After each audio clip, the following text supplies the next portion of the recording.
We're right here in Dwarka at the office of none other than Mukul Malik, Asset Yogi. He's a financial influencer you've all heard of and have been tracking his YouTube videos for a very long time. Mukul, great to have this chance to actually come here and see you at work.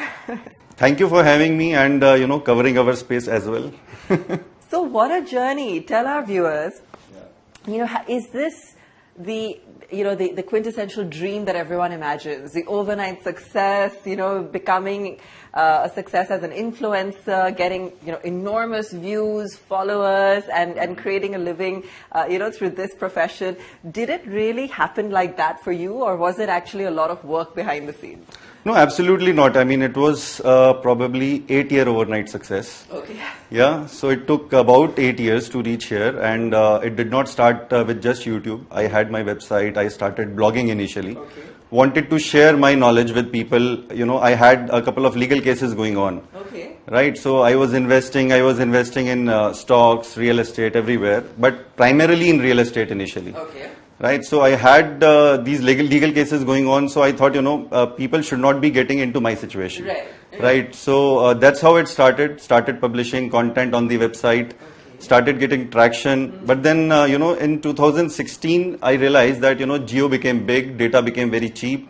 So I thought, why not try videos? Right. So that's when I kind of experimented with videos initially. And when I saw that, a lot of tech YouTubers were coming up, so I thought, maybe people would be interested in finance videos also. Probably this is the right time. Yeah. So I started publishing. I never knew that, people will watch it. Right. But started getting traction initially. Right. So, but then, once I started getting thank yous of people, it was really changing their lives. So that's when, it motivated. And I kept publishing. Money was not coming. Right. That took a while. But that took a while. So for almost a year, I kept publishing with almost negligible money.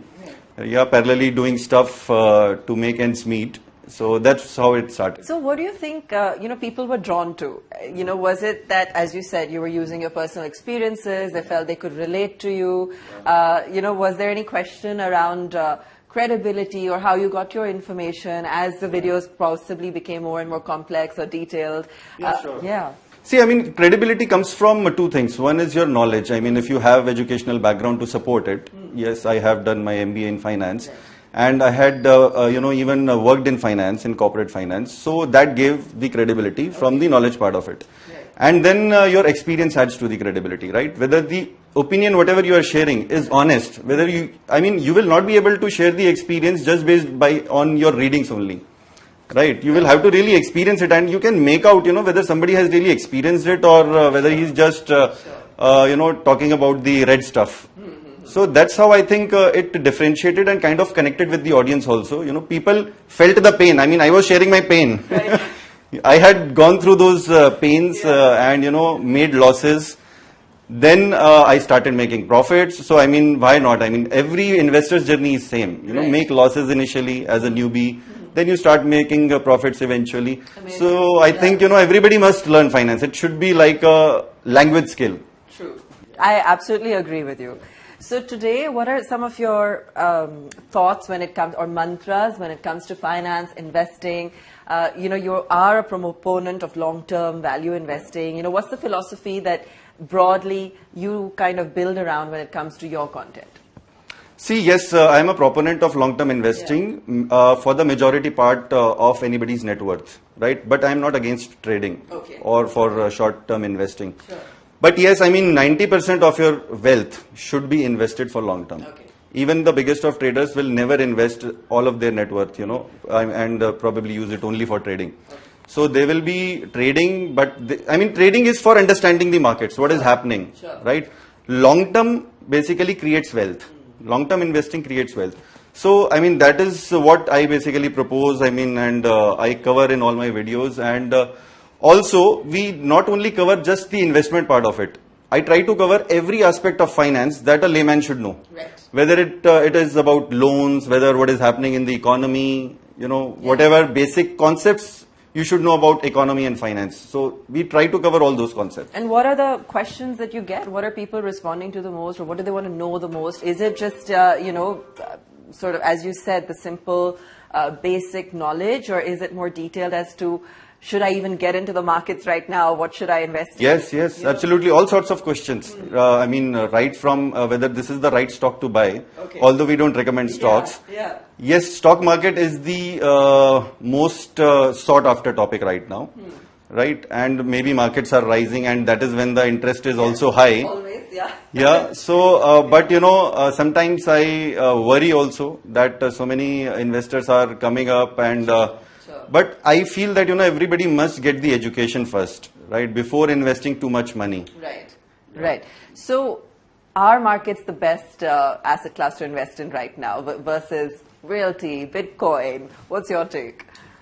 See, that's a very good question, first of all. Yes, I think most of the people would say that, equities are best. But I am kind of a person who says that flexible investing is the best. You must be flexible, right? So if you feel that this is not the right time, if you're not comfortable with the markets right now or the market situation right now, and if you feel that reality is the best option right now, you can probably invest there also. There is absolutely no problem. Right? So you must basically every year see that where is the best place for my money to go every year. The portfolio must be churned every year. How interesting. Okay, and what is a realistic multiplication of wealth, let's say over 3 years?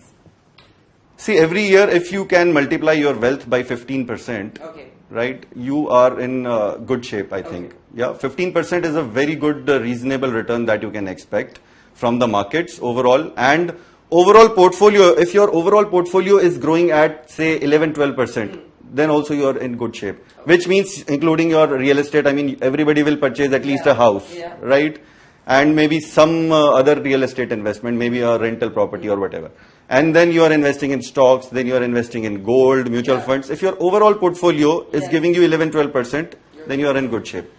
Okay. What about your own business? How does it work, or what is it driven by? Is it largely vis-a-vis brand endorsements, ads? Are you looking at new sources of revenue? I know we were discussing a few things before we started recording, but anything that you are okay to share in terms of... Yeah, sure. The business has evolved, right? So when it started, it was zero money from YouTube or from whatever we are doing full time right now. So I was doing consulting parallelly, consulting startups.